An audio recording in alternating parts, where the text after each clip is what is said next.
Да, това, което казах, че той демонстрира комуникативност, с нива демонстрира повече образованост в сравнение с голяма част от неговите събратия. Това, което единствено ме притеснява е, че доколкото го познавам, трябва да е малко по-твърд, малко по-волеви, защото има в него тази черта, която се наблюдава така да отстъпва при натиск. Дано, разбира се, да не съм прав, защото за предстоятел на една поместна православна църква се изискват включително и административни качества. Той да е административно способен. И дано по-дълго време да запази тези свои качества. Да попитам нещо, което съвсем лаически ще прозвучи въпроса ми, може би, но ми е интересно. След смяната на патриарх, след избора на нов патриарх, нужно ли е и прави ли се в църквата ревизия на това, което той посреща? Не. В устава няма такава нормативна разписана. Особено като финансово състояние. Не. Има си отдел, разбира се. Там има специална глава в устава. Периодично се правят ревизии и така нататък, но някакъв специален одит във връзка с смяната на титулярите на патриарския престол не се прави. Искам да включим вече в разговора и доцент Веселина Вачкова, един уважаван български медиавист. Да започнем вече да обърнем поглед към по-богослужебната част на това, което предстои да се случи. Червеният цвят на патриарха, макар че всички очаквахме да е в зелено. Ще стане и в зелено. След влизането в катедралата ще му бъде сложена тържествено зелената мантия, която е образа на неговото патриаршество. Тя е специално ушита и в рамките на чина на интронизацията това ще се случи. Откъде идва тази идея? Това е наистина прекрасно. Хората са успели да дойдат до площада, за да аплодират новия български патриарх. Аз съм убеден, че митрополит Неофит, бившия митрополит Неофит, наистина се радва на една оправдана симпатия от много православни българи. Но откъде идва тази идея, че зеленото е цвета на патриарха? Тя е много късна идея и всъщност не е цвета на патриарха точно, а е цветът на възкресението, на надеждата и на радостта.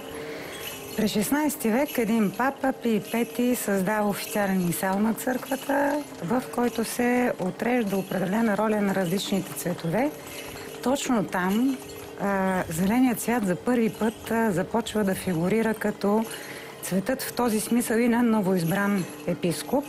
Разбира се, папата никога не е слагал зелена дреха. Може би това е една от причините в момента, в който традиционната бяла одежда, тъй като през средновековието всички патриарси на практика имат или бяла, или виолетова одежда, да се замени с зелена, е и тази дистанцираност на римският първосвещеник от този цвят, който е само за определени литургични цели, но не се носи и в този най-важен за всеки един прелат момент в неговата кариера, избирането му на поста. Виждаме в момента, че площада, въпреки че преди обяд все още не беше пълен с хора, слава Богу, православните българи се събраха, за да апират своя нов патриарх и площада съвсем не е така празен, както изглеждаше до преди един час. А може би хората оправдано са очаквали да чуят и новината, кой ще е новия патриарх. Той прави първите стъпки към катедралния храм, вече като избран български патриарх. Мисля, че Светейшия патриарх е едно Божие благоволение над тези хора, които протестират, защото докато гледах репортажите на вашата телевизия за протестите, си мислех за един руски писател, който казва: ние не сме отговорите на въпросите, ние сме болката. И аз мисля, че личността на новия патриарх е такава, че в него протестиращия народ вижда топлата грижа, която иска. Имаше някога, и съжалявам за така, може би неподходящо сравнение, една представителка на Международния валутен фонд, която казваше: българският народ най-много от всичко иска да бъде прегърнат. Дядо Неофит е такъв човек, който може молитвено и благославяйки да прегърне този народ, който е толкова оплашен в момента, объркан и не знаеш на къде да отива. Може би това, което се случва, е подходящо да кажем, че ние живеем в едно време на рухване на идолите. Най-напред рухна идола на комунизма, както добре казахте тук. После постепенно се разпуква идола на демокрацията, за да може български народ да намери спасението си там, където той изначално е, в Христос. И ето, в представителите на Неговата църква.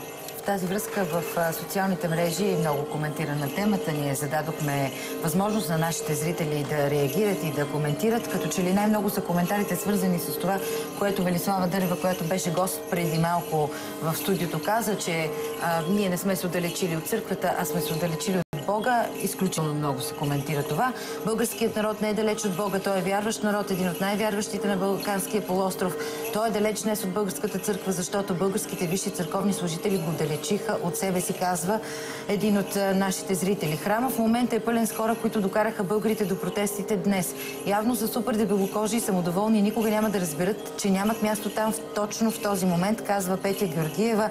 И Велина Белчева казва, да, тъжно е, че народът се тълпи по площадите, за да протестира, не в църквата, да се помири и да се помоли. Но кой отчужди този народ от лоното на църквата?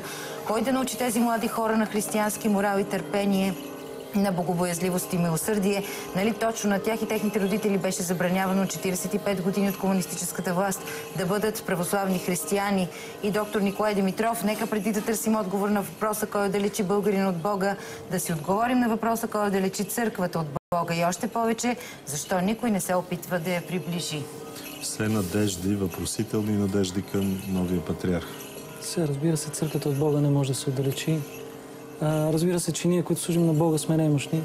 Аз обаче категорично в този момент ще отхвърля всички обвинения срещу архиереите и срещу клира, защото ние чухме много апокалиптични планове за българската църква, за избора на патриарх.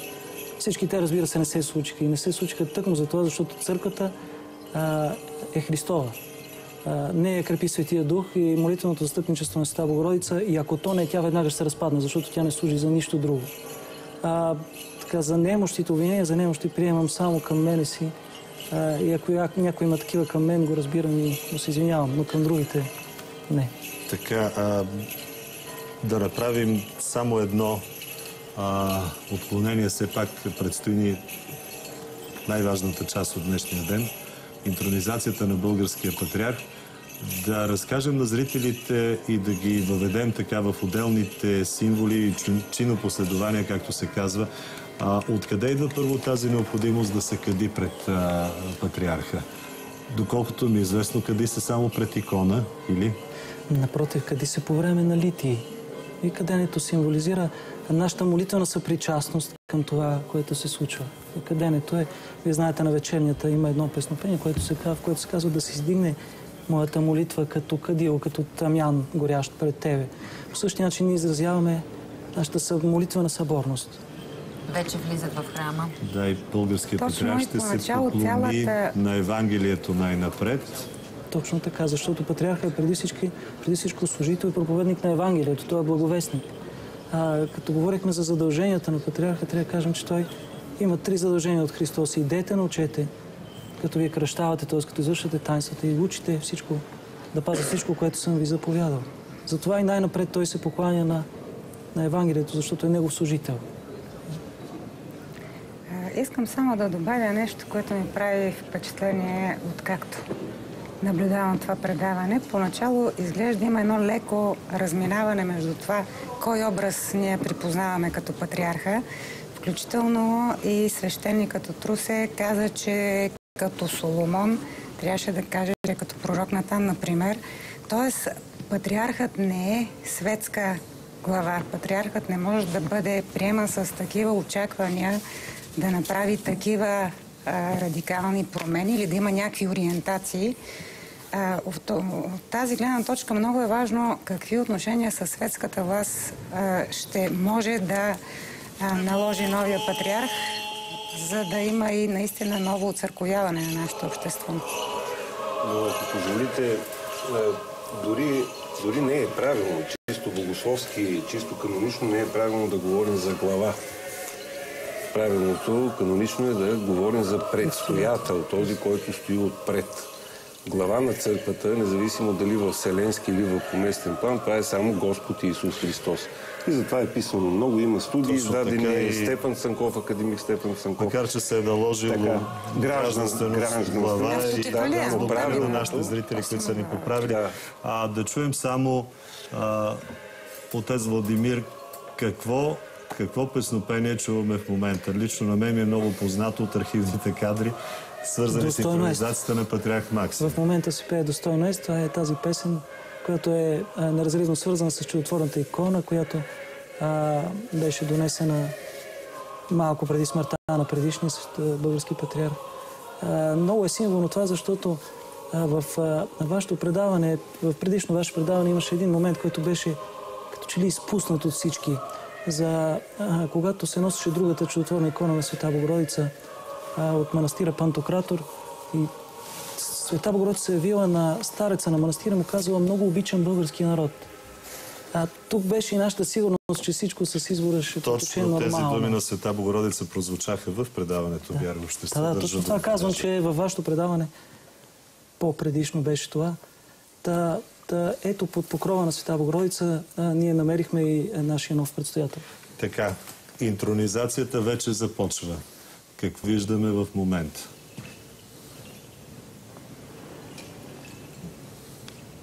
Българският патриарх е в центъра на храма. И какво предстои? В момента трябва главният секретар да прочете акта изложение, след което да му бъде сложена и зелената мантия. Трябва да се качи на амвона главният секретар, Стобийски епископ Наум.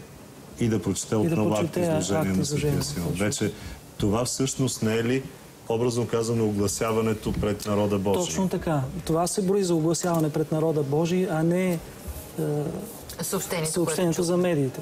Най-вече преобличането, което има много важен смисъл. Между другото, това, което може би е важно. Отец, Син и Дух Свети, самоуправляемата Българска православна църква, Българска патриаршия, която е неотделим член на едната света, съборна и апостолска църква, е скъпо и живо наследство от нашето славно многовековно минало. Основана още през X век от свети цар Борис Михаил Покръстител, като автономна архиепископия под върховната юрисдикция на Константинополския патриарх, тя става независима автокефална църква през 919 година. През месец октомври 927 година с официален църковно-канонически акт Вселенската патриаршия в Цариград признава автокефалията и въздигнатото патриаршеско достоинство на българската църква. По този начин самостойната българска църква с ранг на патриаршия заема 6-то място сред древните най-авторитетни първопрестолни и равни помежду им центрове в християнския свят, като престолният на българския патриарх град Преслав се нарежда сред древните Рим, Константинопол, Александрия, Антиохия и Иерусалим. През 1235 година Българската православна църква получава на големия всеправославен събор в град Ламсак официално и канонично признаване на патриаршеското достоинство на Търновския първоиерарх от всички източно-православни автокефални църкви, като подобаващо бе поставен на 5-то място в православния диптих и се утвърди като първостепенен чинител в църковния, държавния и политико-обществения и културно-просветен живот на българския народ и на цялото вселенско православие, дори до крайните земи на севера. За първи търновски патриарх на Ламсакийския събор е провъзгласен Йоаким I, който е и първият български патриарх, заслужено причислен към сонма на светиите. Канонизирани и провъзгласени за светци на православната църква са и българските търновски патриарси, свещеномъченикът за вярата патриарх Макарий и всехвалният и богоносен патриарх Евтимий, при чието светителстване православната църква по всички български земи достига завидна слава, просветна висота и безспорно обаяние. Патриаршески институт, възглавяван от христообразни мъже, синове на майка България, стана стожер и символ на всебългарското етническо и духовно единство. Българската патриаршия през трагичната за народа ни черна 1393 година сподели участта на нашата държава и по политически обстоятелства преустанови своето институционално съществуване. Българската църква в условията на Османската империя преминава не по църковно решение, а по това на султан Баязид II под фактическото управление на Цариградската патриаршия, а през 1416 година официално и под нейна юрисдикция като автономна църква. В това положение родната ни патриаршия и поробеният ни народ останаха почти през всичкото време на близо 5-вековното агарянско иго, подчинени на небългарска църковна администрация. Другият български църковен институт, автокефалната българска архиепископия със седалище град Охрид, през 1767 година сподели съдбата на славната ни Търновска патриаршия. Така Българската православна църква със своите венцеславни престоли, патриаршески в Търново и архиепископски в Охрид, бе посечено от османлийския таган и остана вдовстваща, докато всемилостивия Бог ни я дари с благодата на автокефалната независимост. След няколкото десетилетия на църковно-национална борба, на 27 февруари 1870 година бе завоювана отново църковната ни независимост под формата на екзархия, така както тя бе и отнета. Султан Баязид II подчини с военна сила българската църква, предавайки административно на патриарха в Фенер, който да представлява всички християни в султанската държава, а неговият по-късен приемник, султан Абдулазис, със свой нарочен ферман учреди самостоятелността на българската църква. На 16 септември 1872 година специален събор, свикан в патриаршията в Фенер, провъзгласява българската църква и българския народ за схизматични. Този неканоничен, етнофилитистичен, политически и порочен акт не получава одобрението, включително и на Иерусалимската патриаршия, прамайка на всички християнски църкви. Блаженнейшите екзарси на всички българи престояват родната ни църква от столицата на Османската империя Цариград, тъй като те се явяват обединители на всички православни християни от българския народ, пръснати по територията на империята. Българската екзархия, която възстановява българската държавност, вдъхва нужния за млада България институционален живот, като доказателство за това е учредителното събрание, проведено в старопрестолния град Търново през 1879 година под председателството на Негово блаженство първият български екзарх Антим.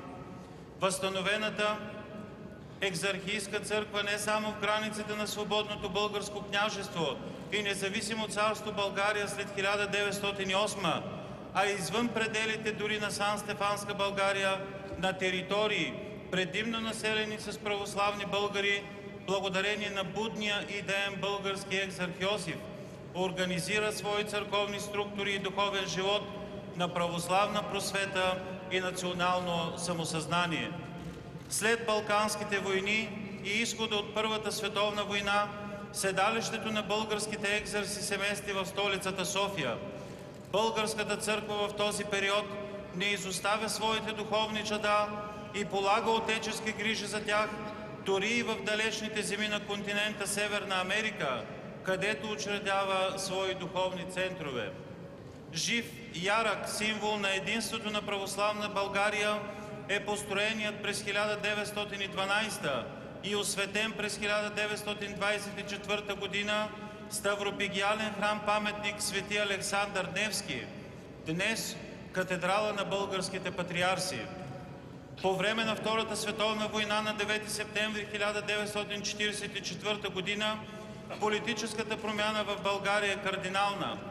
България попада в сфера на влияние на болшевишкия тоталитарен социалистически строй. Враждебността към вярата, църквата и благочестивите българи от диктаторския режим е жестока. Подвигът на мнозина духовници и православни християни принася достоен плод пред Всеблагия Бог и на 21 януари 1945 година Екзархийски избирателен събор избира Софийския митрополит Стефан за екзар български и бива тържествено интронизиран в древния храм, посветен на Божията премъдрост Света София, където през 343 година е проведен Великият за църквата Сърдикийски събор и който храм-базилика е богато благоукрасен от император Юстиниан Велики. Въпреки трудностите на времето, на 22 февруари 1945 година се вдига злополучната схизма с издаването на специален томос от Вселенският патриарх Вениамин, съгласно който се премахва изкуствено внесената аномалия в единството на Христовото тяло. Светата православна църква и автокефално се устройва управлението на Българската православна църква. Така, възтържествувайки правдата, се възстанови каноническото общение с всички поместни православни църкви. Пълното вътрешно каноническо устройване на църквата обаче се получи едва на 10 май 1953 година. В този забележителен в най-новата ни църковна история ден, след 560 години на вдовстващ български патриаршески престол, отново бе възобновена старославната българска патриаршия. Същия ден Третият църковно-народен събор избира за български патриарх и софийски митрополит до тогавашния пловдивски митрополит Кирил, който бе тържествено възведен на славния престол на българските патриарси. Патриаршеското достоинство на българския първоиерарх е признато от повечето православни църкви, чието представители участват в интронизацията на новоизбрания български патриарх. На 27 юли 1961 година Вселенската патриаршия в Цариград с нарочен документ официално признава възстановение пред 1953 година Патриаршески институт на Българската църква, което признание утвърждават и останалите древни патриарши съобразно техните решения, взети на събора в Ламсак през 13 век. Богу било угодно след 18-годишно многоплодно и разностранно 1971 година да призове в своите небесни селения светейшия Кирил, патриарх български и митрополит Софийски. Съгласно предсмъртната му воля, той бе погребан в съборния храм Успение на Пресвета Богородица в Ставропигиалния Бачковски манастир, където по предание е бил заточен, починал и погребан последният български патриарх свети Евтимий Търновски и където също така мирно се покоят тленните останки на последният български екзарх Стефан.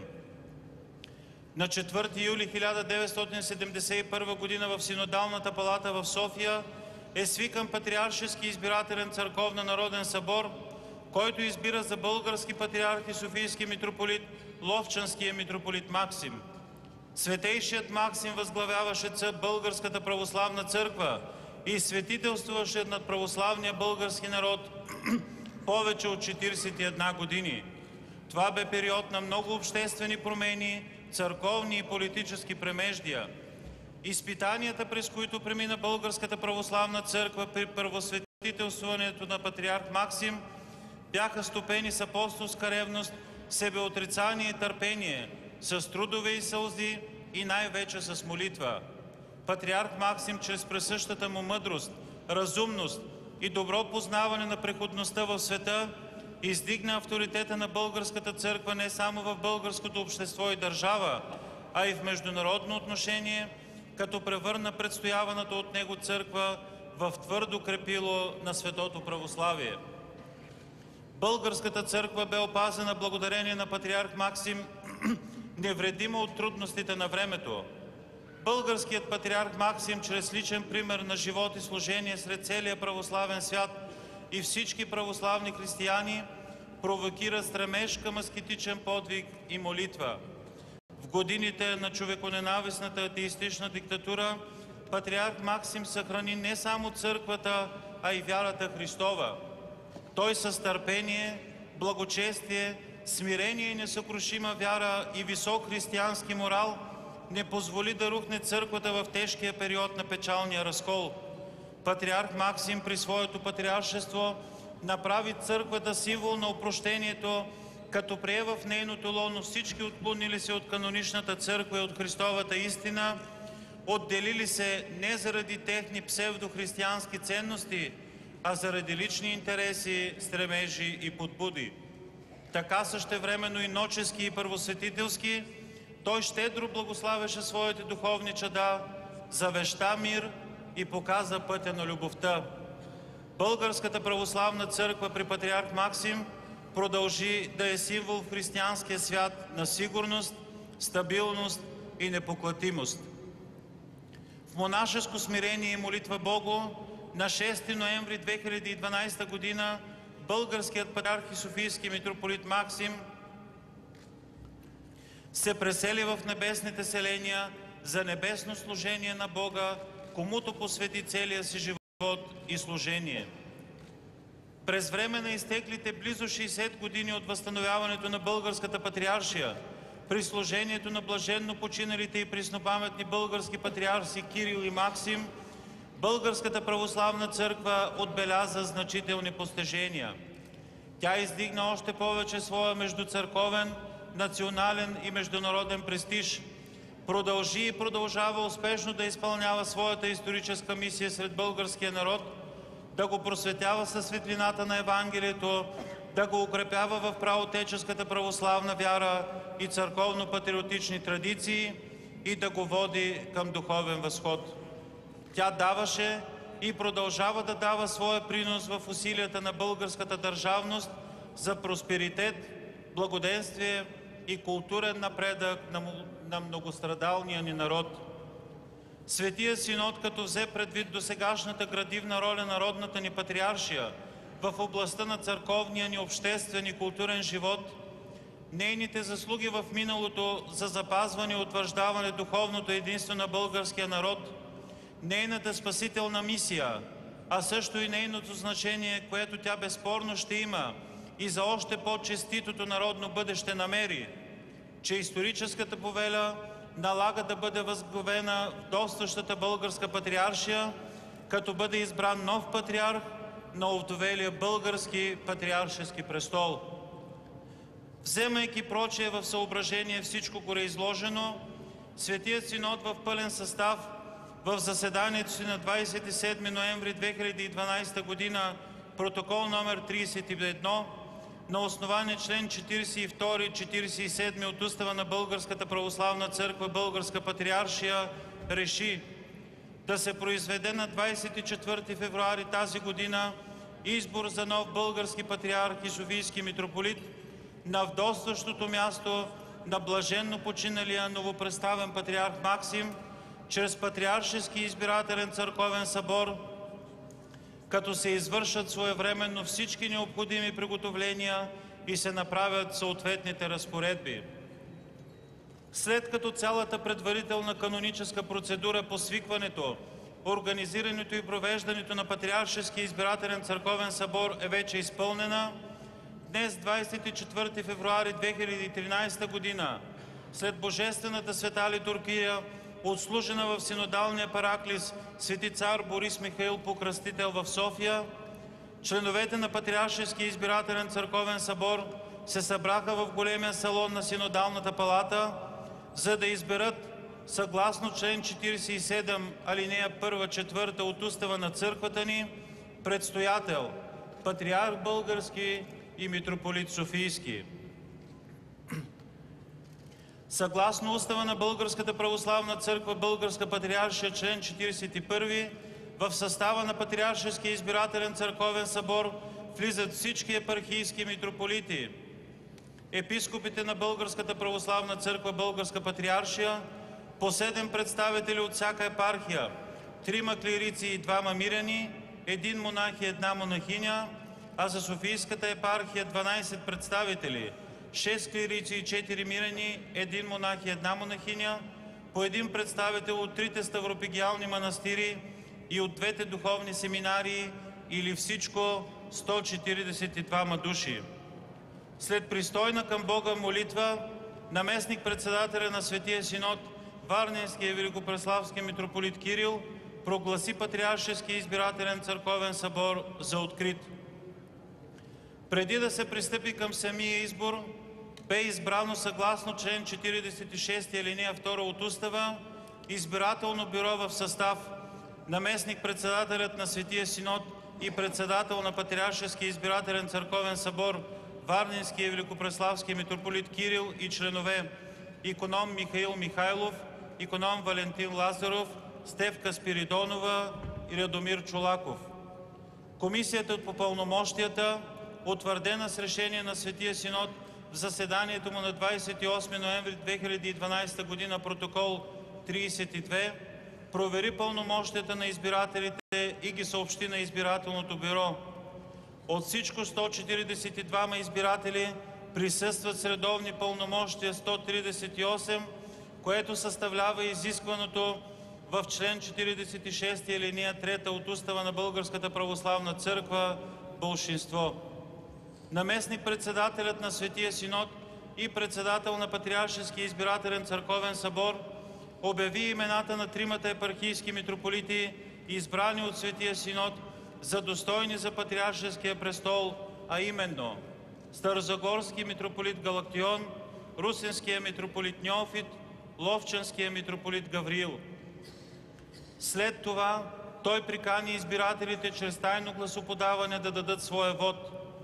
Като приключи гласуването, избирателното бюро публично провери валидността на бюлетините, преброи подадените гласове и установи следния резултат.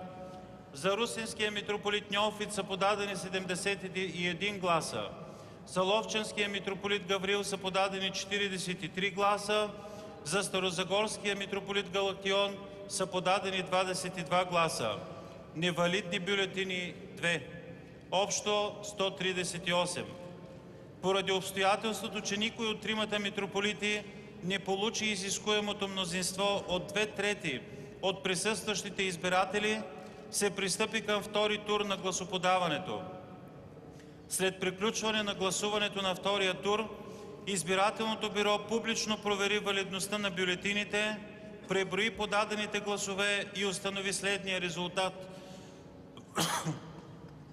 За Русенския митрополит Неофит са подадени 90 гласа. За Ловчанския митрополит Гавриил са подадени 47 гласа, невалидна бюлетина 1, общо 138. На основание член 47 алинея 3 от Устава на Българската православна църква Българска патриаршия, председателят на избирателното бюро обяви негово високо преосвещенство Русенския митрополит Неофит, получил повечето гласове за канонично и уставно избран от клира и народа светейши български патриарх и софийски митрополит. За всичко станало, на основание член 47 алинея 4 от Устава на Българската православна църква Българска патриаршия, се състави този акт, който се вписа в кондиката на Светия Синод и се подписа от Бюрото на събора и от всички присъствали членове на Патриаршеския избирателен църковен събор за вечен спомен.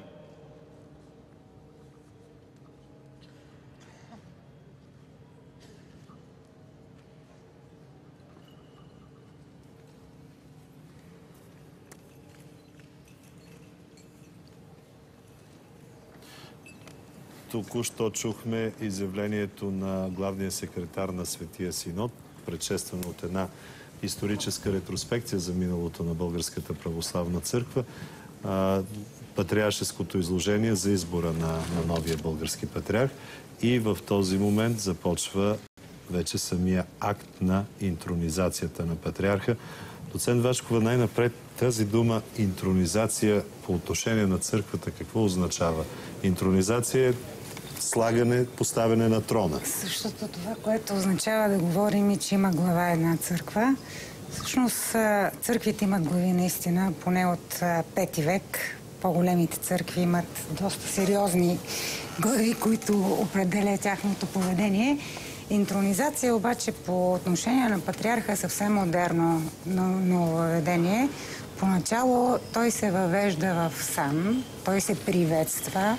За него има всякакъв вид молебени правени на различни равнища, но в никакъв случай не се интронизира, защото патриаршески престол, дори когато вече ще имаме институция на патриарх, което носи в себе си голяма власт, Патриаршески престол няма.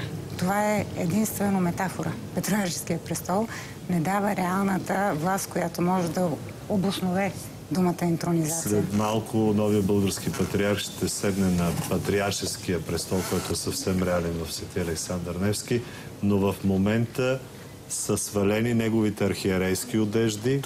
Точно така. Сега най-напред трябва да му сложат епитрахил и омофор и след това да се сложи зелената мантия вече. Какво символизират тези дрехи, одежди? Коя от двете? Значи най-важната, може би, е тази, която се нарича омофора, предвид произхода на тази одежда. Буквално значи нося на плещите си и символизира пастирската длъжност на всеки един духовник. Епитрахила е също един вид нагръдник, произлиза отново от мястото, където се носи на врата на свещеника, и без тези две одежди нито един свещеник от най-ранни времена, това са най-рано зафиксираните свещенически одежди, не може да прави богослужение. В крайна сметка те са образи на Божията благодат, която всеки епископ или в случая за свещеника Епитрахила получава, и с която той свещенодейства, учителства, извършва всички свои свещенотайнствени. Сливенският митрополит Йоанники, който е един от старшите членове. Втори по същество трябва да му даде панагия. Сега панагия е едно нещо, което... Икона на Света Богородица. Единствен патриарха, според така многоустановената традиция, носи три неща на врата си. Едното е кръст, другото е икона с образа на Господ Исус Христос, и третата, която му даде дядо Йоаники, е панагията с образ на Света Богородица. Първия възглас достоен беше изречен, когато се слага панагията на новия патриарх. Втория възглас е, когато се слага вече мантията.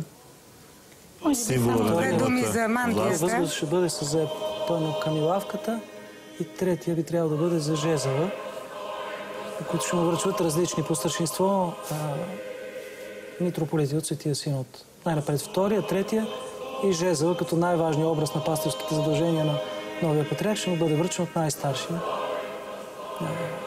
от митрополитите от Светия Синод. Виждаме в момента да слагат омофора. Ето това е омофора, който символизира загубената овца, която пастира е намерил. По-късно ще чуем и Евангелието в благодарствения молебен за добрия пастир, който полага душата си за овците. Тоест, архипастира е призван да положи целия себе си за нас, неговите. И този омофор на всяко едно богослужение напомня на архиерея за отговорността на пастирското служение, за това, че той буквално като добър пастир трябва да носи целия Божий народ на раменете. Всъщност, църквата е парадоксална структура. В нея изкачването би трябвало да бъде слизане. В църквата няма власт в нейния чисто светски смисъл. Властта предполага понизяване. Колкото повече се изкачва човека, толкова повече трябва да изчезва неговия аз. И неговите претенции, неговите разбирания, неговите дребни житейски потребности, за да бъде той в служба на Бога. И мисля, че дядо Неофит е един човек, в когото ние може да видим всички тия неща.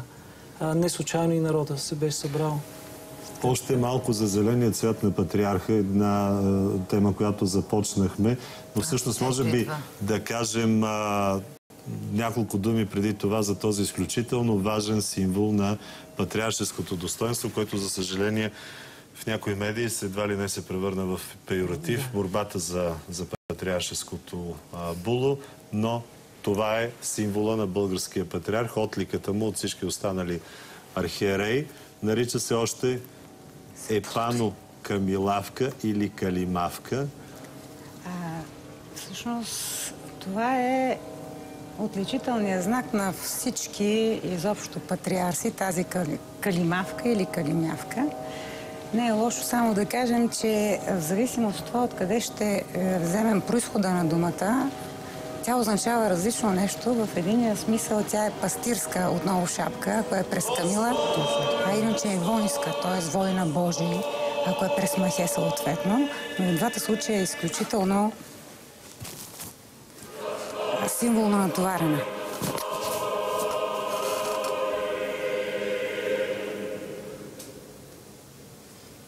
И последното е жезъл, който трябва пастирския жезъл. Интересно кога става бяла. Поначало трябва да е черна, чак до 17 век. Би трябвало от Русия да дойде, тъй като само, така, доколкото аз имам представа, само руският предстоятел има бяло обуло, макар и по-различно от нашата неговата шапка. Шапка и румънския, точно така и румънски. Нека да чуем и първите поздравления на синодалните архиереи. Благодарим на Бога, който ви посочи, а целият Божий народ ви избра. Затова от сърце възкликваме: Боже, жезълът на правотата е жезъл на Твоето царство.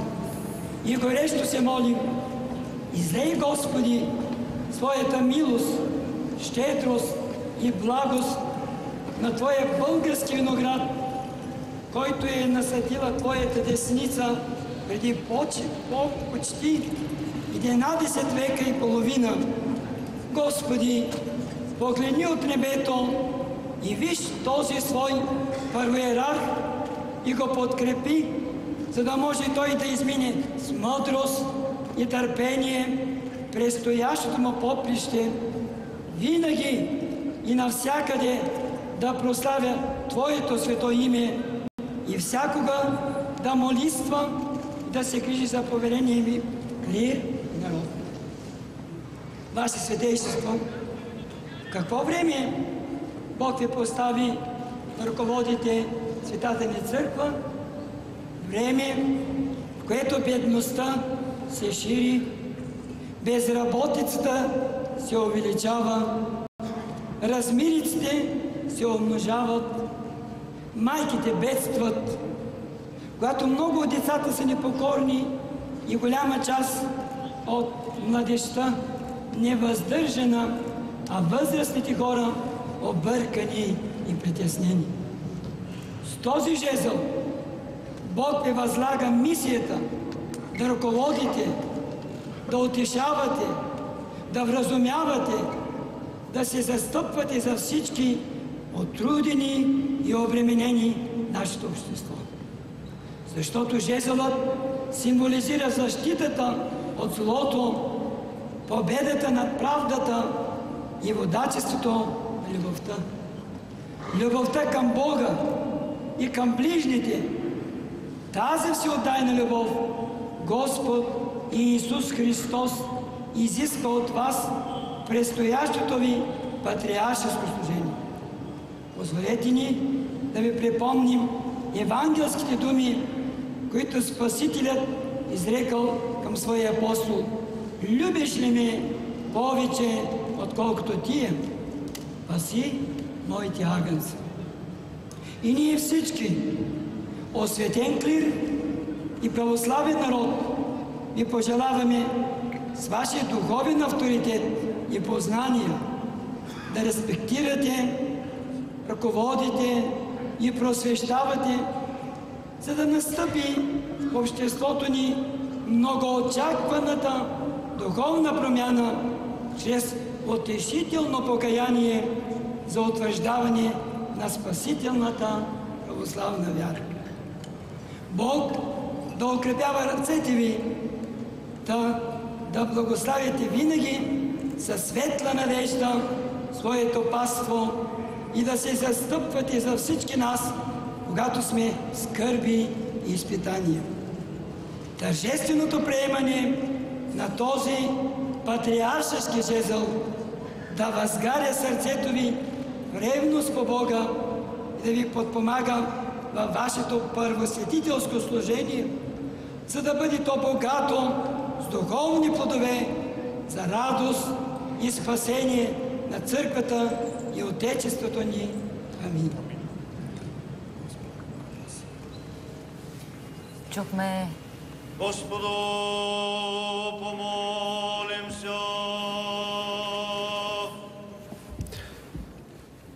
Чухме първия поздрав към новоизбрания български патриарх от митрополит Калиник. Много Юники Сливенски митрополит Калиник. Поради напредналата си възраст дядо Калиник е отстъпил на своя събрат правото да Много социални послания прозвучаха в този първи поздрав. Очертани бяха времената, в които той поема своя пост.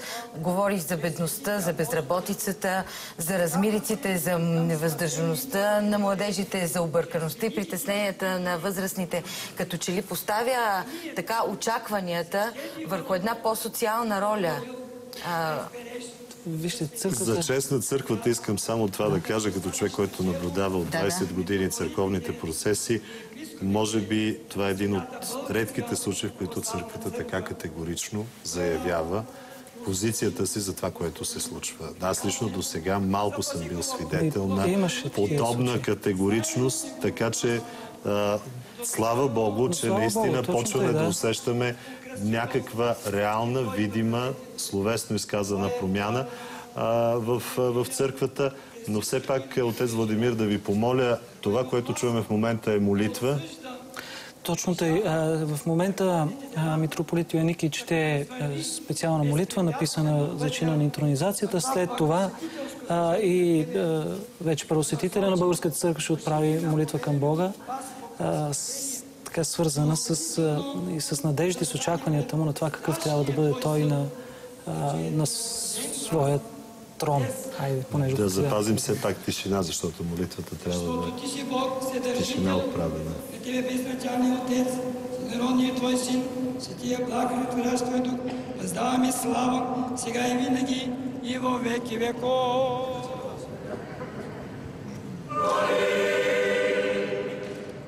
Господу помолим се.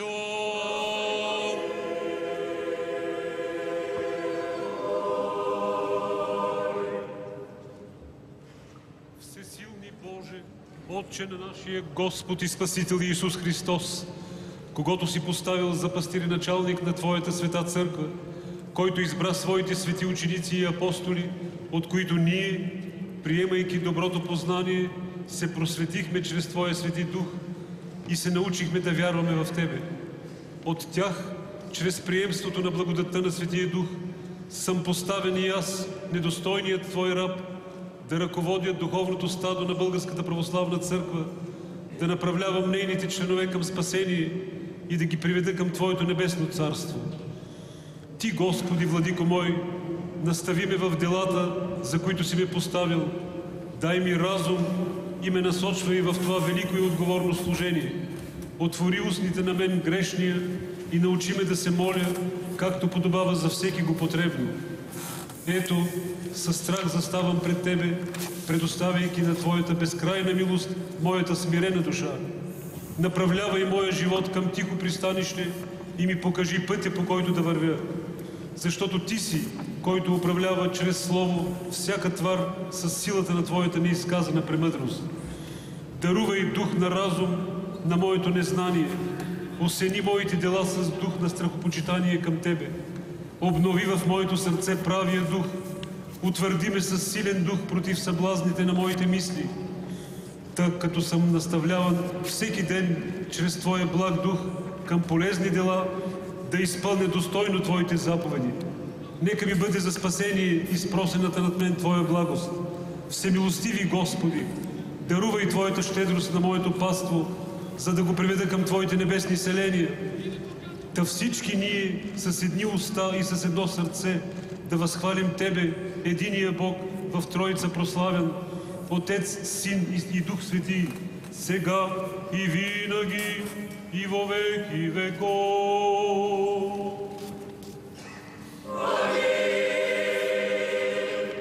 Виждате колко голяма залога на патриаршеското достоинство. Светейшия патриарх Неофит вече говори за това, което основно негово задължение е спасението на онези, за които Христос умря на кръста. Залога да бъдеш патриарх наистина е изумителен. Човек трябва да притежава голяма дързост, голяма смелост, за да поиска и да се съгласи да бъде патриарх. Защото всеки един архиерей, всеки един пастир знае, че когато пристъпва към своето задължение, ще чуе на страшния съд думите къде са ми овците и къде би могъл да се дене тогава човек. Затова е необходимо, както и в молитвата беше казано, огромно смирение и упование изцяло на Бога, защото, както казах в началото на разговора, човека е немощен, той нищо не може. И ние виждаме в дядо Неофит един човек, у когото има такова смирение. Само да кажем, че това е първия благослов на българския патриарх в храма, който той ще отправи на 4 страни, символно ще благослови целият православен български народ. Наблюдавайки този благослов на патриарха, днес толкова много споменаваме тази дума, най-споменаваната дума, може би редом с думата протест, но все пак с различна нагласа. Да кажем това, че патриарх произхожда от съчетанието на 2 думи, патрия, произход по баща, произход по род, баща, глагола архио, което означава началство, началствам, предвождам, оглавявам. Как от Стария завет образът на патриарха, знаем праотците Авраам, патриарх Авраам, който води избрания народ Божий, как християните решават да приемат тази дума, този сан за главите на определени църкви? Християните не решават, реално погледнато, да приемат тази дума. Тя е само за външна употреба. Значи, за християнина неговият предводител е епископа, защото в това нещо има съдържанието на духовният, от Бога поставен човек, който се грижи за неговото духовно спасение. Поначало за патриарси дори до 10 век не се говори. Да не говорим, че всеки локален свещеник е поп. Това, което ще стане папа, да речем, единичният уникален папа в Рим. Местните най-върховни предстоятели се наричат екзарси. Типичен пример антиохийския екзарх или александрийския екзарх. Така или иначе, патриарсите стават едни предстоятели наистина на отделни църкви, които се борят за свое място в иерархията на църквите. И в този смисъл до 6-я Вселенски събор на практика ние не може да срещнем подобно определяне за който и да е епископ. Византийците до край предпочитат да наричат Константинополския патриарх, нищо, че той вече се нарича и Вселенски и така нататък. Те обичат да му казват епископа или епископа на Константинопол, което запазва тази връзка между вярващия и неговия предстоятел. И само искам да добавя едно нещо, тъй като е в пряка връзка с това, което гледаме в момента, какво символизира жезъла на патриарха, защото този жезъл действително имат много малко патриарси. Известно е, че на Запад в Рим е запазена пастирската гега на предстоятеля или кръста просто, или кръста с една топка, кръстовенчана, същото и в Руската църква. В балканските църкви от 14 век наблюдаваме появата на този уникален жезъл с 2 змии, които се гледат една друга. И са преплетени под кръста обаче. Така, преплетени са, но имаме и каноничното обяснение за щастие на много добри канонисти, защото веднага аналогията, разбира се, може да се направи с предхристиянски традиции. По-добре обаче да я правим с християнските традиции, защото в Стария завет, ето тук вече идва патриарха, в Стария завет имаме жезела на Моисей, който има за цел да лекува съвсем физически. Той е жезъл змия. Втората змия в жезъла на патриарха, и той е по-силен от жезъла на Моисей, е да лекува и духовно. Тоест 2 змии, които се преплитат под кръста, ако змията има кръст, разбира се, доказва каква е функцията на патриарха и на църквата да лекува и 2 неща. Да се грижи и за физическото, и за духовното. Жезъл е увенчан с кръст. Разбира се, 2 змийски глави преплетени отделно. Увенчан, но всички останали кръстове, жезли също са увенчани с кръстове. Този обаче е уникален по своята изработка и по своята символика и по своето обяснение, което дава една мисия на църквата доста различна. Чуваме молитвата към Светия Дух. Точно така, току-що с възгласа, който е характерен само за благодарствения молебен. Слава на Светата единосъщна, животворяща и неразделна Троица. Защото пък как по друг начин би могъл да благодари християнин, освен да прослави Тричния Бог. След този възглас веднага започва песнопението, което призовава слизането на Светия Дух, тъй като Новозаветната църква е църква на слезлия Свети Дух. Има един сръбски светия, изумителен човек, свети Юстин Попович, който нарича църквата несвършваща 50-ница. Винаги, когато църквата богослужи тая Петдесетница, слизането на Светия Дух върху апостолите, се повтаря. Разбира се, над нас не се случват тия неща, които се случвали над апостолите поради нашето каменносърдечие. Но иначе църквата, независимо от достоинството или недостоинството на молещия се, е Петдесетница. И това, по обещанието на Христос, ще пребъде до края на света, до Неговото идване.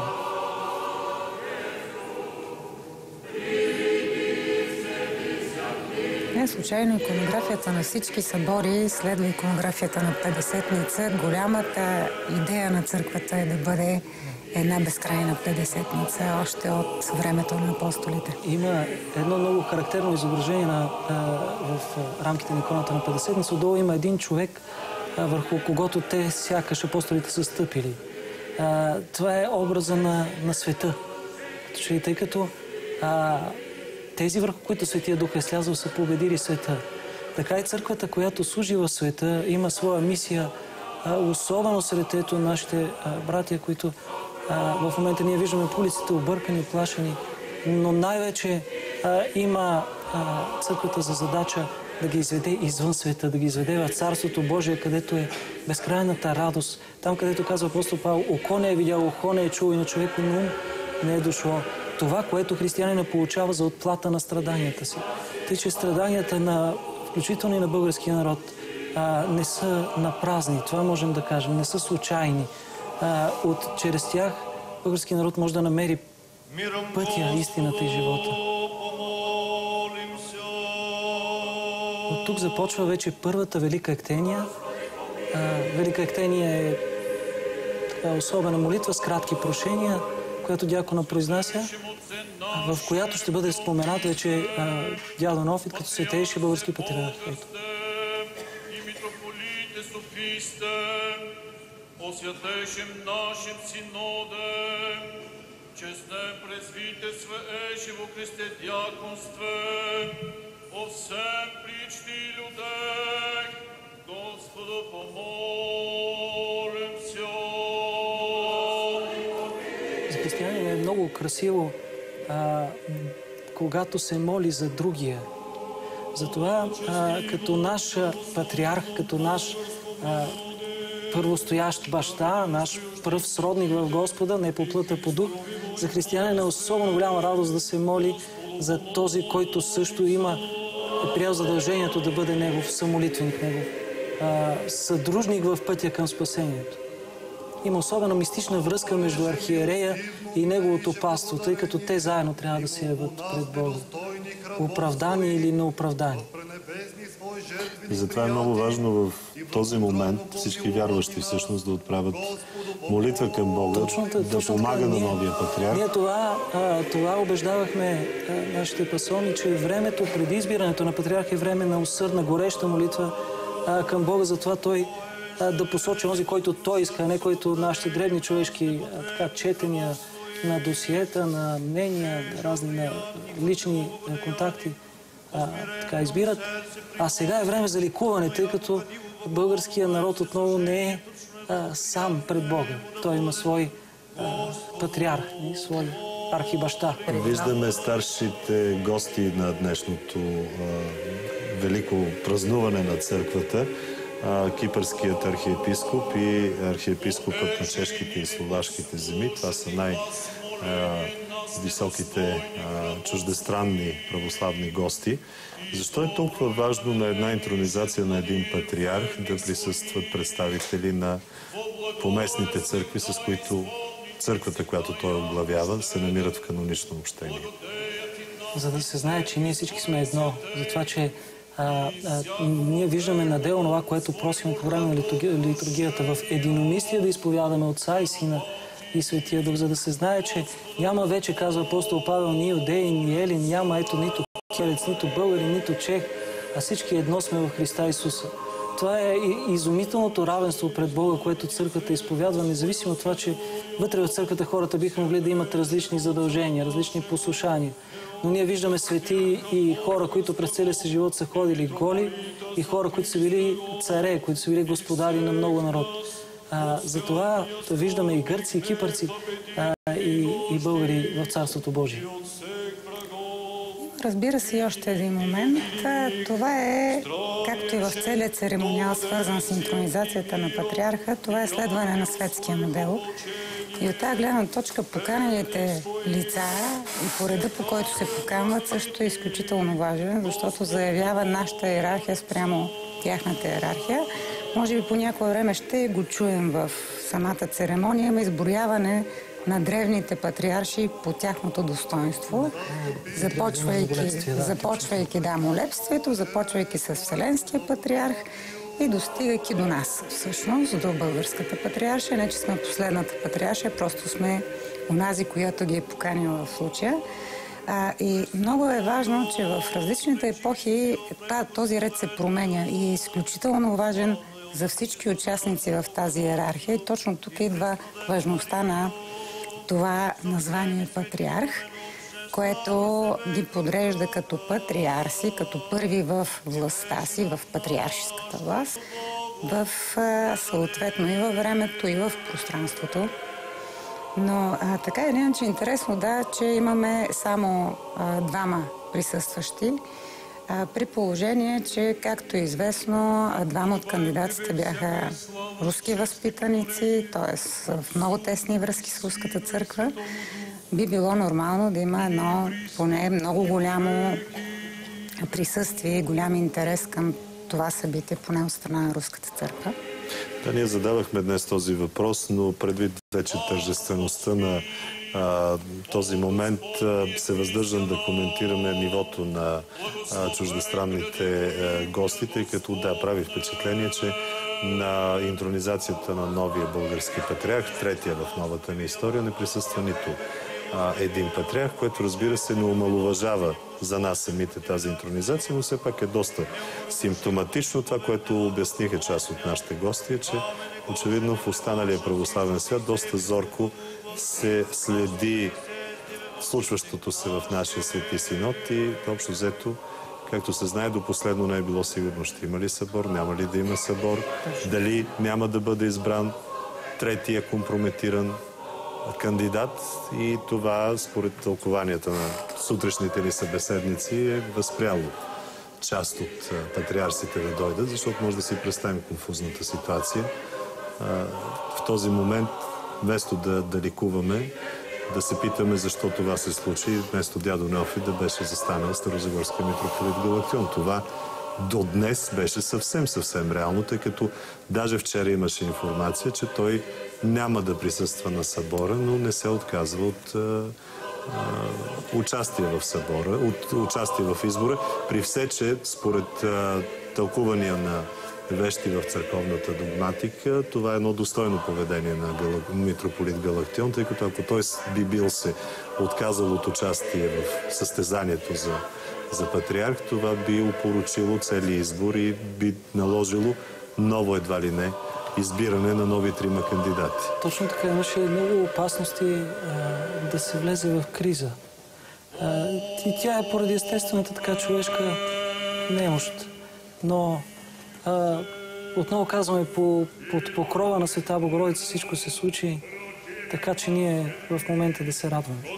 Речта на сливенския митрополит Йоанники преди малко, която очерта много ясно проблемите, които среща обществото ни в момента, и беше изключително адекватна на фона на това, което се случва, завърши с призива за промяна. Промяна чрез покаяние. Днеска е много знаков ден. Не знам дали знаете, на днешния ден се чества намирането на главата на Стиван Предтеча. И на днешния празник има едно. В момента се чете Апостол и после ще продължим.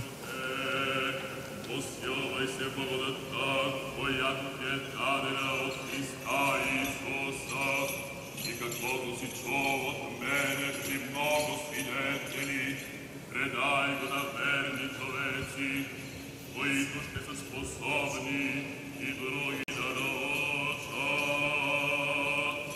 И дай понаси страданията като добър воин Исус Христос. Никой воин се не заплита в житейски работи и това прави за да угоди на военачалника си. Ако пък някой се състезава Кой не бива увенчан, он се не състезава по правилата. Трудещият се земеделец приятна правда вкуси от плодовете.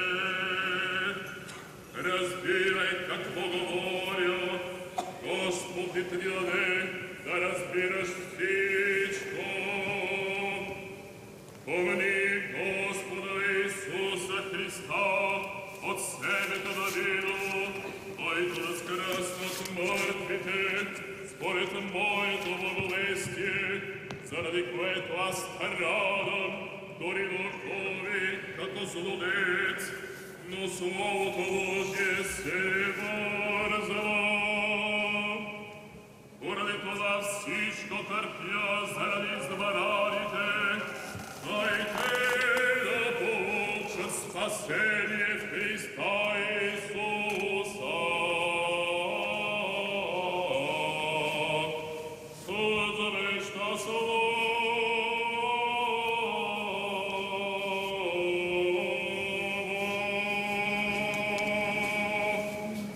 Мир ти, читающему. Сега би трябвало да следва Евангелието за добрия пастир.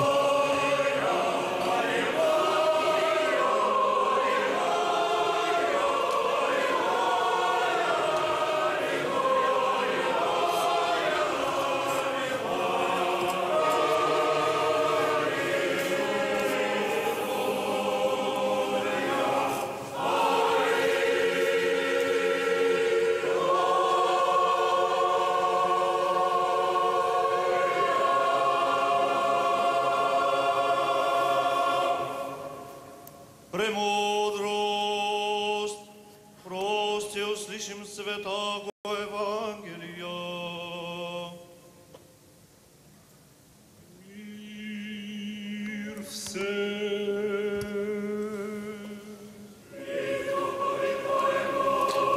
Толкова е необикновено усещането на толкова литургии. Сме слушали дядо Неофит да чете Евангелието и да служи, а сега вече го чуваме и като патриарх. Великолепна атмосферата в катедралния храм, трябва да признаем. Празнична. Празнична. Мисля, че всички православни българи го заслужават. Така мисля аз. Рече Господ на юдеите, които бяха дошли при Него: аз съм вратата, който влезе през мене ще се спаси, и ще влезе, и ще излезе, и паша ще намери. Крадецът дохожда само за да открадне, убие и погуби. Аз дойдох, за да имат живот и да имат в изобилие. Аз съм добрият пастир. Добрият пастир полага душата си за овците, а наемникът, който не е пастир, комуто овците не са негови, вижда вълка, че иде, оставя овците и бяга, а вълкът разграбя и разпръсва овците. Наемникът пък бяга, защото е наемник и не го е грижа за овците. Аз съм добрият пастир и познавам моите си, и моите ме познават. Както ме познава Отец, тъй и аз познавам Отца и душата си полагам за овците. Имам и други овци, които не са от тая кошара, и тях трябва да приведа. И ще чуят гласа ми, и ще бъде едно стадо и един пастир.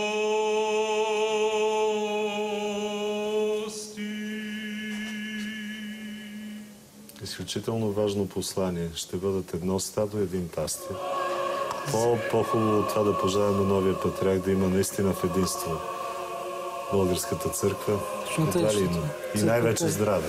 Църквата е църква, когато е в единство, най-напред в любовта си към Бога, а после един към друг. За да се случи това обаче, трябва да се иска да довърша това, което казвах за тропара на днешния празник, че се обръщам към Свети Йоан Предтеча с думите: ти пак, както преди, проповядваш покаяние на света. За да се случи това единство, трябва всеки един от нас да извърви своя път към Бога в покаяние. Покаянието, разбира се, не е нещо, което е депресиращо или тъжно, а преобръщането ни, промяната ни в любов един към друг и в любов към Бога. И отхвърлянето на всичко това, което любовта отхвърля. То него църквата нарича грях. Думата грях също е плашеща. Но греха не е нищо друго, освен не любов. То е онова, което опетнява, оскърбява най-чистото от човека и го преземява. Оставя го тук, сега на земята, неспособен да излети, да стигне до Бога. Нека да поговорим още малко за патриаршеските одежди, които, разбира се, ще ги виждаме върху Негово Светейшество Неофит от тук нататък. Със сигурност прави впечатление на зрителите, богатата бродерия на тези одежди, но един много важен символ – шестокрилите серафими, които виждаме над десницата, която държи жезъла. Да, поначало това се нарича мантията с скрижалите и от тази гледна точка е нормално серафимите и херовимите са там, защото те са пазители на скрижалите. Принципно този вид одежда и този вид украса е характерна за патриаршеското облекло още от 14 век.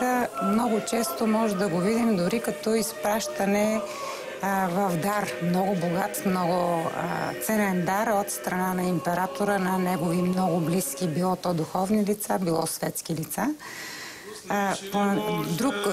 Изобразяването на серафими и на херофими е абсолютно резервирано само за две места. Едното е върху този тип одежди, а другото е в самата църква.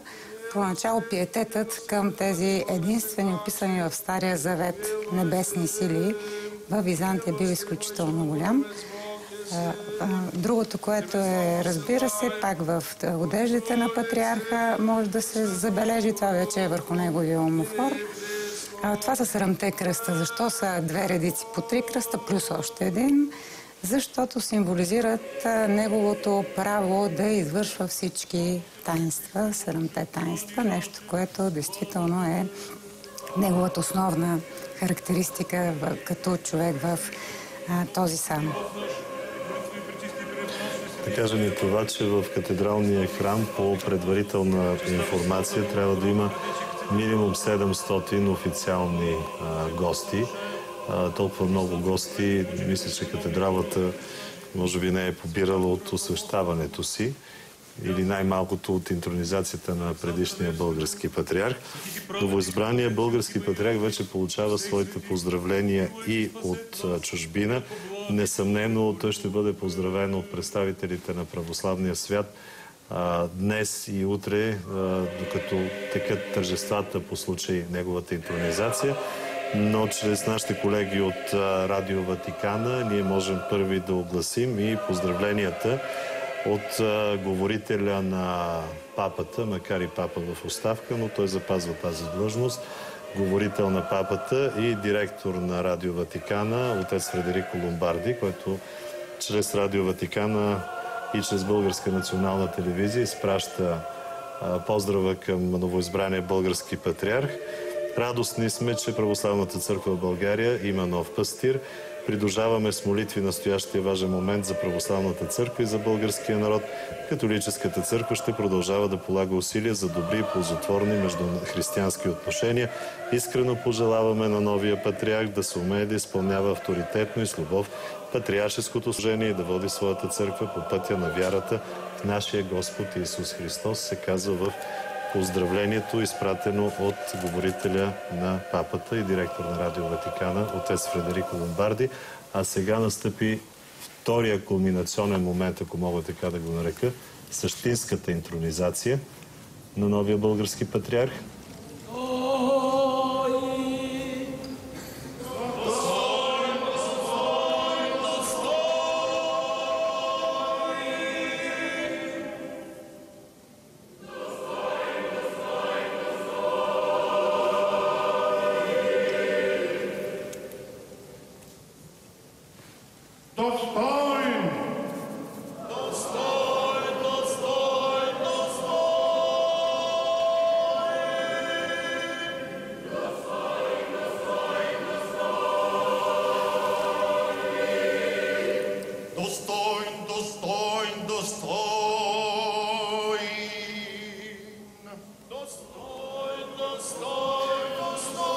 Новият български патриарх и всеки нов патриарх сяда 3 пъти на трона.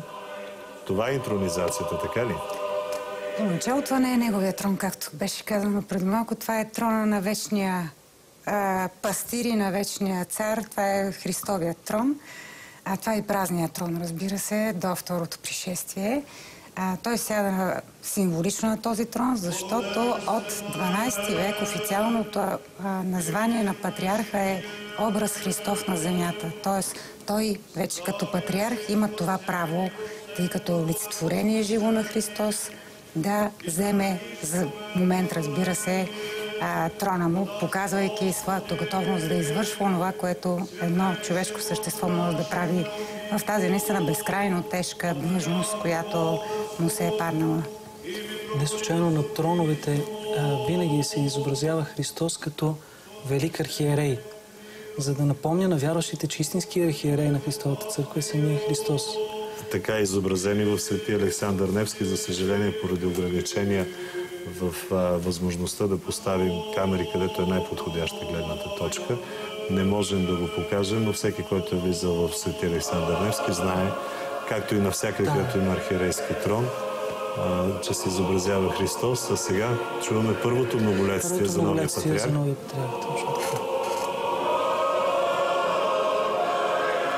Това вече си ми край на благодарствения молебен по повод на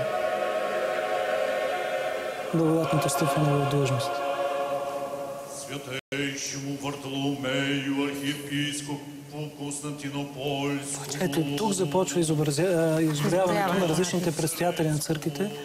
Разбира се, ние трябва да кажем тук, че тези, които по старшинство предхождат нашия патриарх, не са негови началници. Това е първенство на катедрите в любовта, се нарича. В никакъв случай един не е началник на друг. И всего Востока, блаженнейшему Теофилу, патриарху святому, граду Иерусалиму и всея Палестини, святейшему Кириллу, патриарху Московскому и всея Руси, святейшему Илью, католикосу, патриарху Грузинскому, святейшему Иринею, митрополиту Белградскому и патриарху Сербскому, блаженнейшему Даниилу, патриарху Руминскому, блаженнейшему Христостому, архиепископу Ново-Юстинианскому и всея Кипра, блаженнейшему Иерониму, архиепископу Атинскому и всея Греции, блаженнейшему Саве, митрополиту Варшавскому и всея Польши, блаженнейшему Анастасию, архиепископу Тиранскому и всея Албании, блаженнейшему Христофору, митрополиту Чешский земель и Словакии,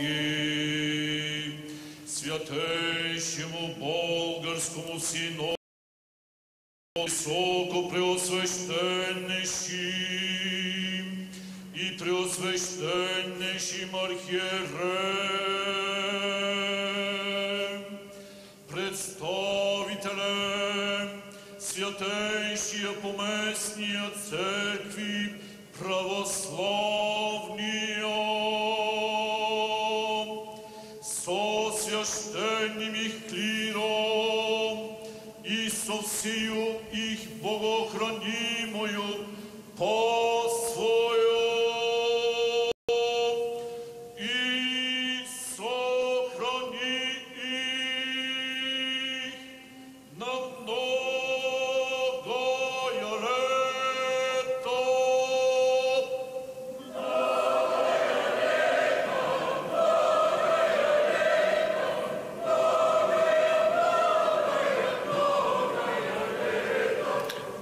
Това беше един изключително интересен, трудно забележим знак на смирение, най-старшия в храма се поклони на всички, които по сан са по-ниско от него.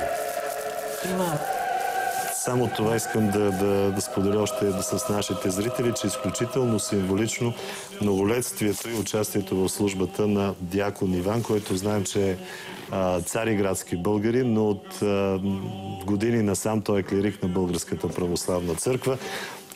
А в патриаршеския избор днес участваха и двама клирици на Българската православна църква или духовници на нашата църква, които не са раждани в България. Даже един от тях не е с българско гражданство.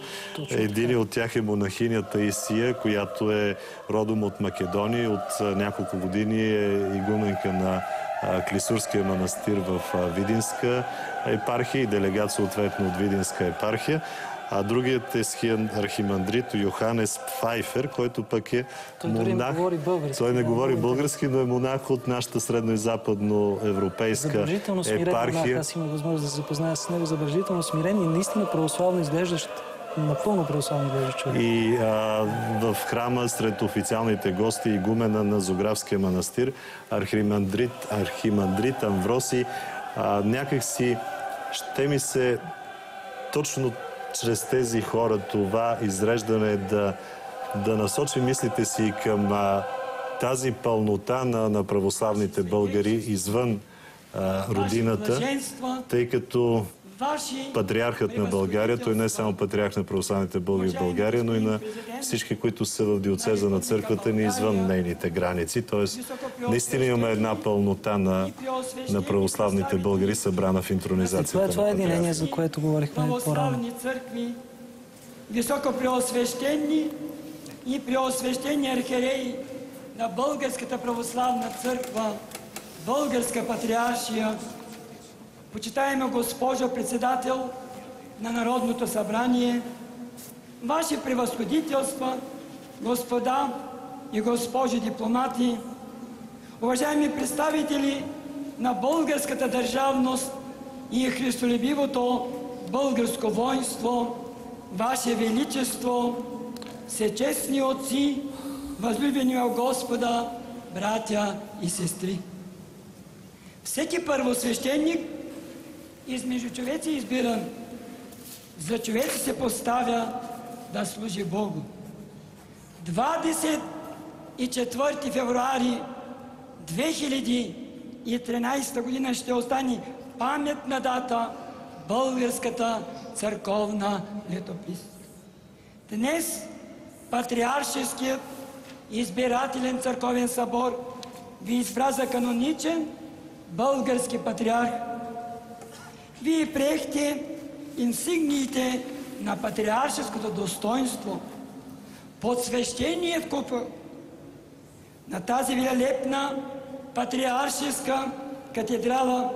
Най-тържествено ви се поднесе патриаршеската бяла епанокалимавка, която символизира непорочността и чистотата на православното изповедание, и като български патриарх вие ще я съхранявате, за да остане на вашите наследници чиста и неопетнена. Вие приехте и патриаршеския жезъл, който символизира архипастирската, духовна, църковна и административна власт. Нека този жезъл винаги да ви напомня за вашите пастирски задължения като наш първосветител. От името на членовете на Патриаршеския избирателен църковен събор, ведно със Светия Синод, изразяваме молитвената надежда на всички чеда на Българската православна църква, Българска патриаршия в родината и извън нейните предели, че ще осъществявате вашето високо отговорно служение като първоиерарх, то обединени клир и вярващи с едно сърце, една душа да прославим със Светия Дух. Молитваме ви Божията благодат със съдействието на която мъдро и с духовна мощ да ръководите Българската православна църква, както и вашите блаженно почивши и преснопаметни предстоятели на светата ни църква се уповаваха на Бога и с достоинство отстояваха и опазиха чистотата на светото православие, единството на народа и оставиха дълбока следа на Божия виноград и в историята на нашето Отечество, майка България. А вие, обични в Господа, брати и сестри, следвайте всички вашият първоиерарх, както и Исус следва свой Отец, в съгласие с призива на свети Игнатий Богоносец. Молете се Бог да го укрепява служението му, да го направлява, за да върви по правите Божии пътеки, да му дарува здраве, дълголетен живот, за благопреуспяването на светата ни църква и добруването на нашия народ. На многая и благая лета, светейши Владико!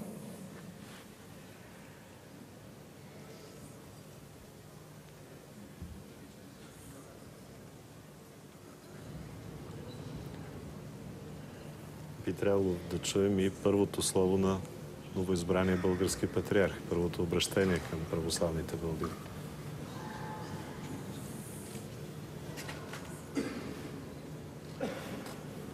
Ваши блаженства, възлюбени в Господа предстоятели и представители на братските поместни православни църкви, Ваше превъзходителство, господин президент, уважаема госпожо председател на Народното събрание, досточтими представители на българската държавност, Ваше Величество, Ваши Високопреосвещенства и Преосвещенства, Ваши превъзходителства, уважаеми господин директор на дирекция вероизповедания при Министерския съвет, всечестни отци, почитаеми членове на Патриаршеския избирателен църковен събор, всечестни отци, преподобни монаси и монахини, драги братя и сестри. Възнасяме благодарствена молитва в днешния знаменателен ден, когато по изволението на Светия Дух и църковно-народното волеизявление, изразено от членовете на Патриаршеския избирателен църковен събор, аз, недостойният, бях въздигнат на българския патриаршески трон, за да поема пътя на високо отговорното първосветителско служение в Българската православна църква. Начеваме подготвителния период преди Светата Четиридесятница, когато разсъждаваме върху изявите на гордостта и смирението в нашия живот. Високият църковен пост предразполага към проявлението на гордостта, но съзнанието за слабите ни човешки сили и необходимостта от следване на Христа ни води към смирената молитва и богатството на добродетелите. Тежък е кръстът, който Господ и Светата ни църква възлага на скромните ми плещи, но с упование в апостолските слова изпросвам Божията сила, която в немощ напълно се проявява, защото кога съм немощен, тогава съм силен. Патриаршеското служение изисква отричане от всичко, което би препятствало неговата мисия, изява на вярност към Бога и послушание към Неговата света воля, готовност за следване на Христа, който смири себе си, бидейки послушен дори до смърт, и то смърт кръстна. В изпълнение на своя подвиг аз съм убеден в молитвената подкрепа и съборната дейност на високопреосвещените и преосвещени събратя, епархийски митрополити, свещенството и монашеството на църковните служители и сътрудниците в църковно-обществената сфера. Вдъхновяват ме светлите личности и пламенни родолюбци в нашето историческо минало, патриарси, светци и изповедници, факлоносци на истинската светлина в Господа, постъпвали като чеда на светлината. Светъл пример ми остава и преснопаметния наш патриарх Максим, чийто наследник ставам днес с преклонение пред неговия достоен живот и дейност. Грижата за свещенството, духовните учебни заведения, храмовете и просветната дейност ще поддържам като важен приоритет, ще подкрепям и насърчавам благотворителността и щедростта.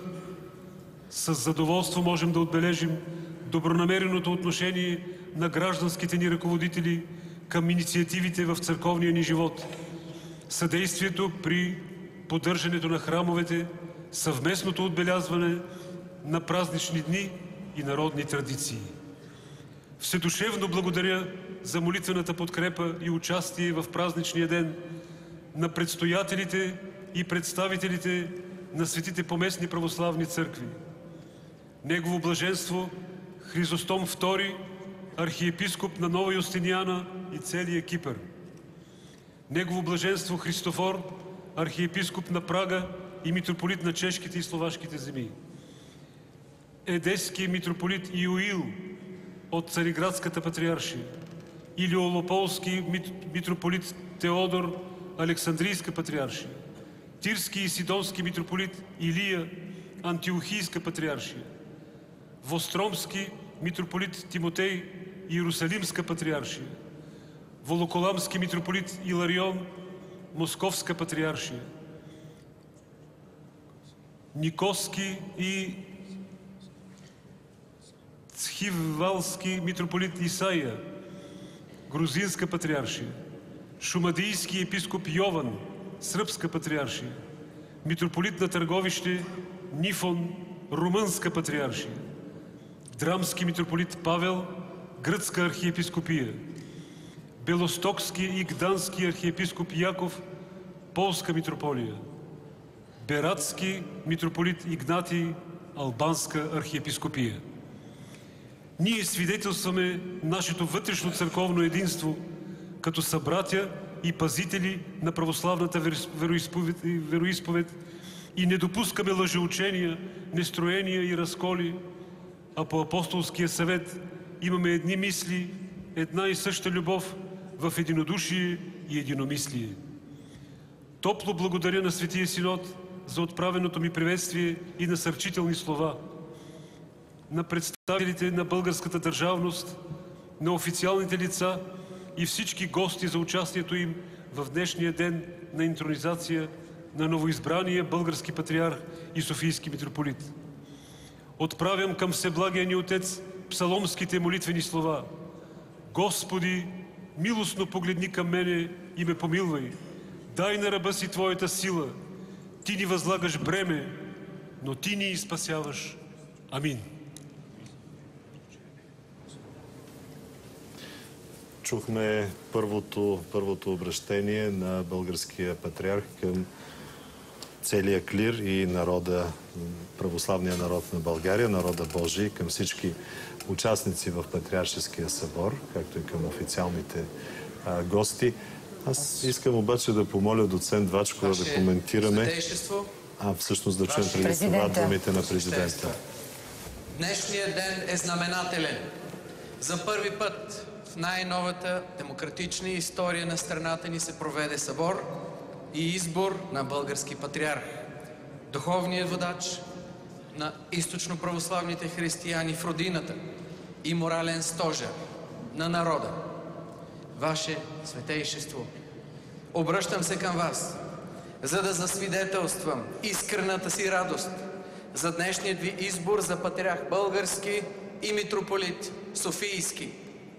Обръщам се към вас с респект към тежестта и силата на патриаршеския жезъл. Обръщам се с надежда и очакване. С очакването и надеждата на всеки български гражданин, избраните от тях политически и духовни водачи, да работят за единение, за съзидание, за вяра в демократичните ценности, в християнските ценности, за достоен живот, за напредък и за добро. с Божието благоволение, свободно избран, достоен и мъдър да пребъде нашият нов патриарх Неофит. Да го приемем в сърцата си и Бог да му даде сили да ни води по правилния път. Българската църква доказа през многовековната ни история колко устрем има, какви ярки измерения на мира, над какви чудовищни трудности надделява духовната сила. Българският извор на ценности е бистър и непресъхващ. Духовници ни даваха сили да защитаваме езика си, свободата си, същността си. За българите е незаменима ролята на християнските учители и духовници за съхранението на държавността и на националната духовна сила и идентичност, с участието им в просветни и културни процеси и високи достижения. Това е спасителната и възрожденска същност на църквата, която българите биха искали да виждат както в миналото, така и в днешния, така и в утрешния ден. Пред историята българската църква ни опази от злото да загубим националната си памет и енергия. Но тя също понесе удари. Това, което за векове не сториха външни поробители. Опитаха да направят съвсем неотдавна тези, които я принизиха до придатък на една тоталитарна власт. Опази ли се сърцето на българското православие и неговите институции днес е въпрос, на който само вярващите миряни могат да търсят и да намерят и да дадат отговора. Защото сърцето на църквата е способността за единение и съпричастност с живота на българите, състрадание към трудностите и бедите им, истинско познание за надеждите им, грижа за вярата им. Днес на българския патриарх е отредено със скромност и съзнание за дълг, с посветеност, визия и доброта да спечели искрената почит на християните и на цялата общественост. Очакваме да допринася за православното единство и укрепването на вярата и уважението към Българската православна църква, да съхранява целостта й. Ваше святейшество, ваши високопреосвещенства, нека гражданската енергия, която виждаме днес по улиците, доведе до повече свобода и доверие. Нека запретнем ръкави и работим за една справедлива държава с солидарно общество. Като държавен глава и като православен християнин съм мотивиран и твърдо решен да полагам усилия, да намирам пътища и решения, да постигам съгласие с институциите с една цел – българите да имат добър и достоен живот, базиран на човешките ценности. От нас зависи нашите деца ни вярват и да са спокойни, че нашите решения днес са правилните решения за тяхното бъдеще. Ние сме примерът им и за доброто, и за лошото. Затова нека запазим достолепието на институциите и на църквата с мъдро управление, с търпение, с труд, с активност в духовния живот на българския народ. Пожелавам ви мъдрост и успех в името на нацията.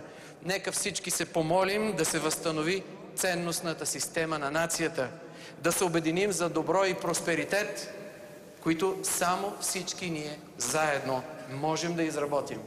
Бог да пази България!